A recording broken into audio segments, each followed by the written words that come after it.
In this video we will create the base class for all circuits.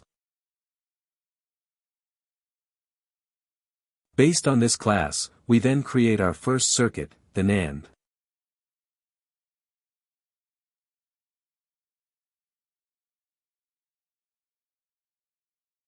Let's start with the class writing.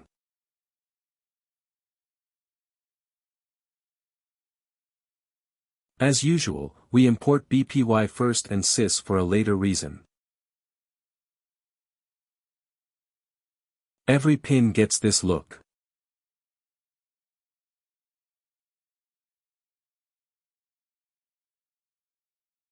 The pin width is the distance from the center of the IC to the end of the pin.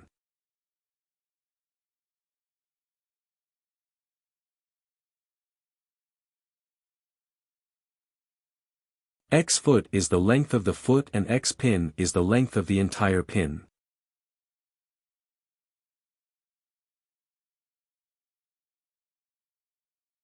The Y distance is the distance between two adjacent pins.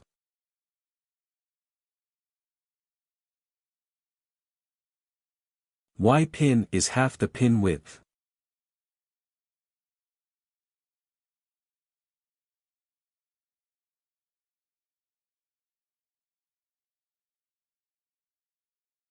Z foot is half the height of the angled pin leg.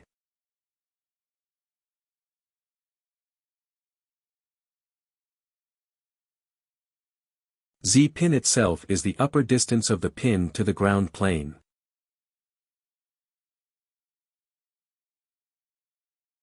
Unlike the vertices, you can finally define the faces of the pins.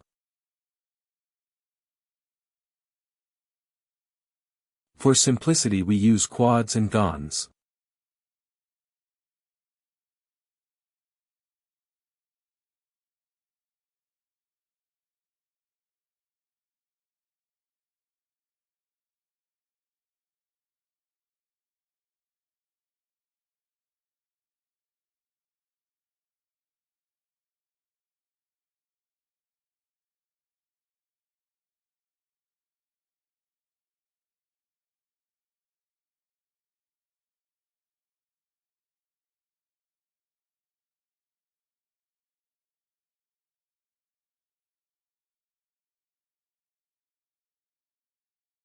Now let's write the method to create a single pin.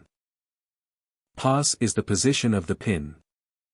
V is either 1 or -1 depending on which side the pin is on. Now we calculate the individual coordinates.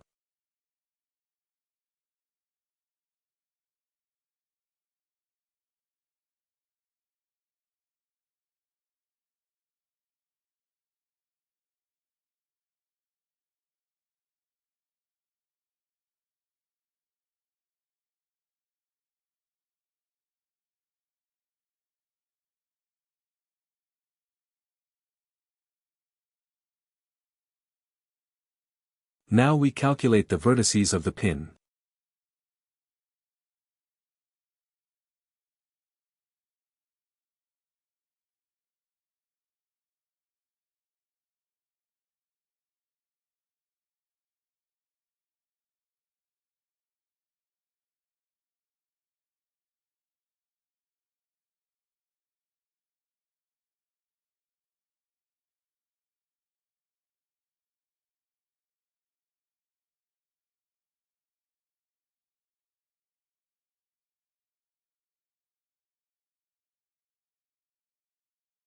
We return the vertices.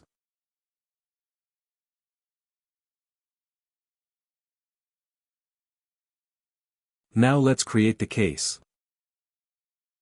The housing is a simple cuboid whose width adapts to the number of pins.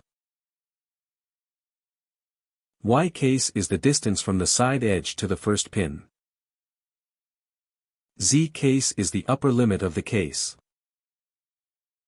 Now we create the 6 faces of the cuboid.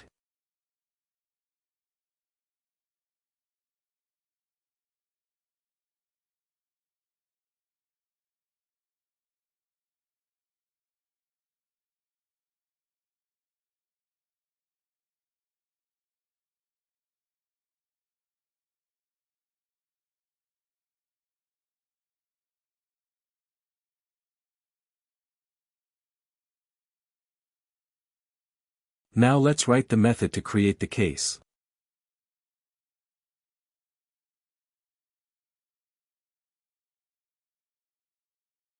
First we calculate the coordinates.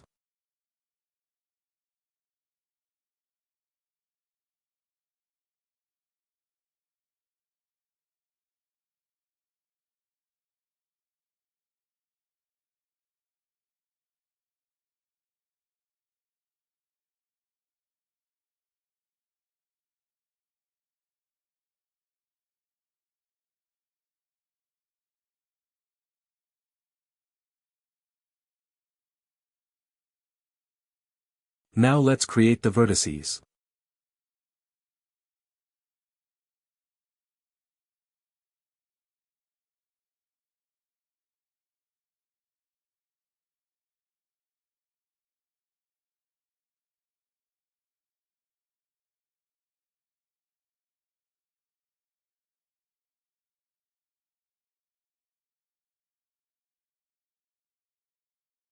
Finally, we return these vertices.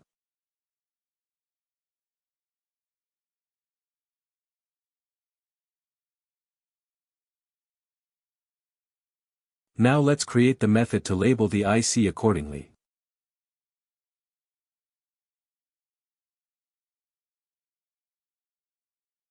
First we create a font object.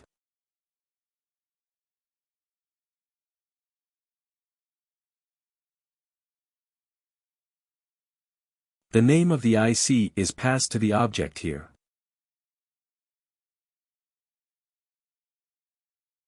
Now let's make the text three-dimensional.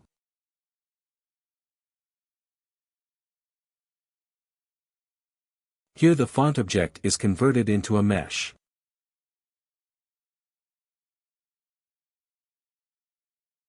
The size of the text object still needs to be adjusted to the IC.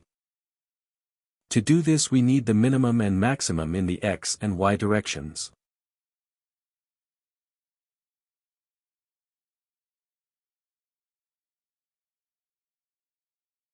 Blender creates a bouncing box that encloses the object. From here we get the minimum and maximum values.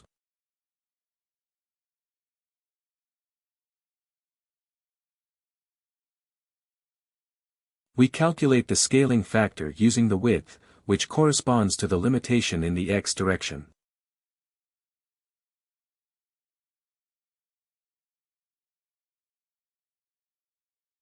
Now we create the vertices. We're scaling the text here. At the same time we move the text to the middle of the IC. We also swap the X and Y coordinates, which corresponds to a rotation of 90 degrees.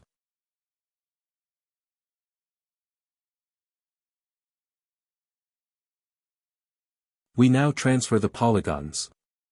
It should be noted that the created mesh object is not adopted here, but only the corresponding data is copied here.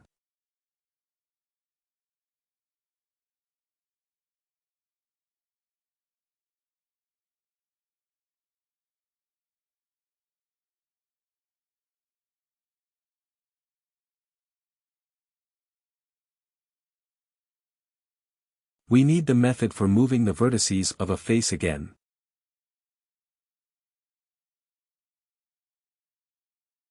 This time I won't copy them.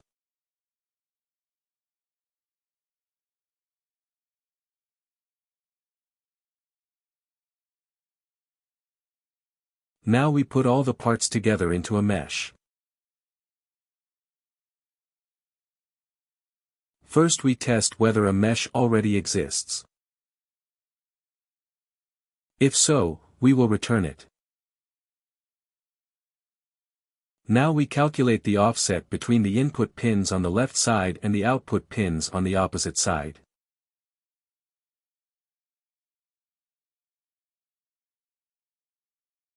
This guarantees a symmetrical look.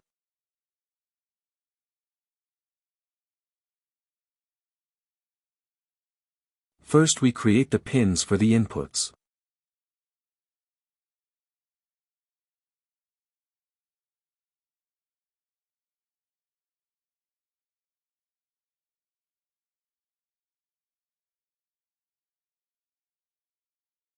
And then the pins for the outputs.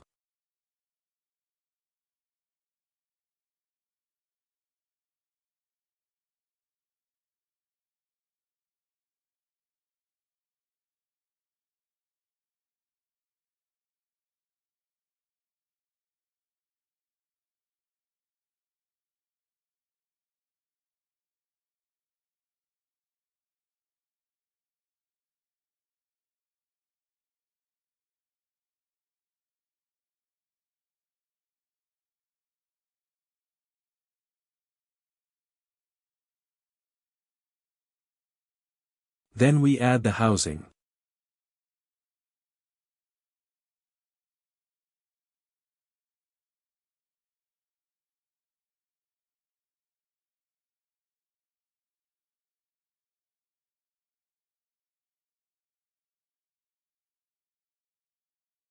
And finally the identifier.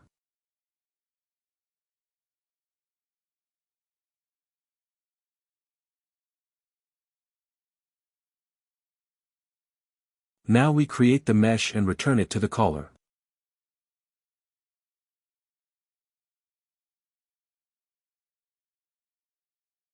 We copy our base material again and adjust it briefly.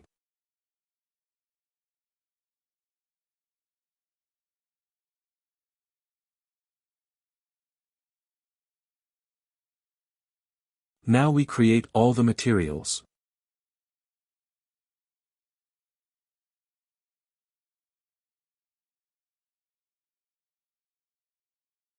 First there are the materials for the input pins. A different material is used for each pin. Later in this series the materials will be used to decide which wire is connected to which pin.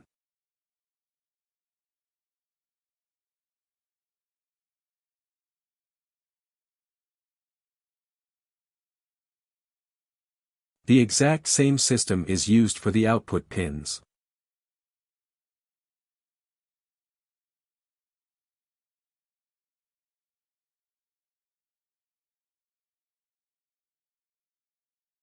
Now we add the material for the housing.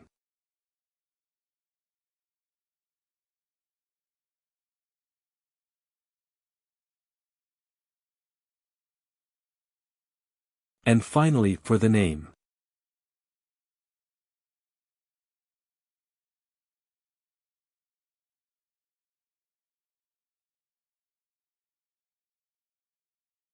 We use this method to create the values for the pins.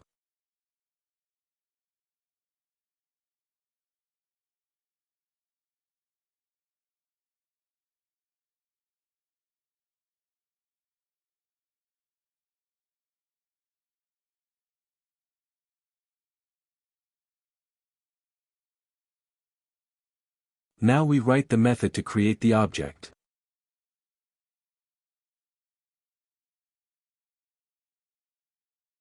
We set type to the name passed. And create the corresponding property for each input and output pin.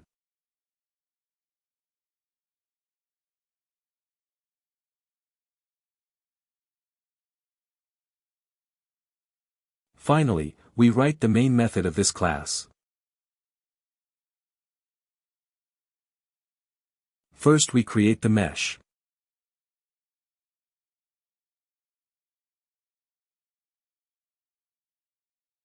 And then the object. If the mesh is new, we add the materials now.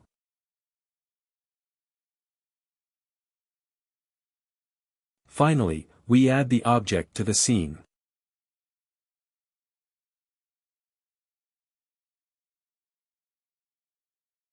Now we are expanding the Nand class.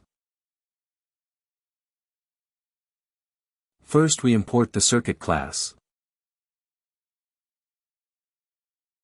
This is added to the list of base classes. In the execute method we now add the call to create. We call the input pins A and B and the output pin C. We're still changing the output.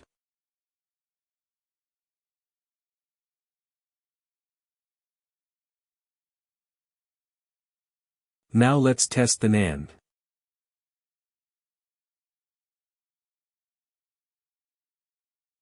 We have our own material for each pin. And also a property,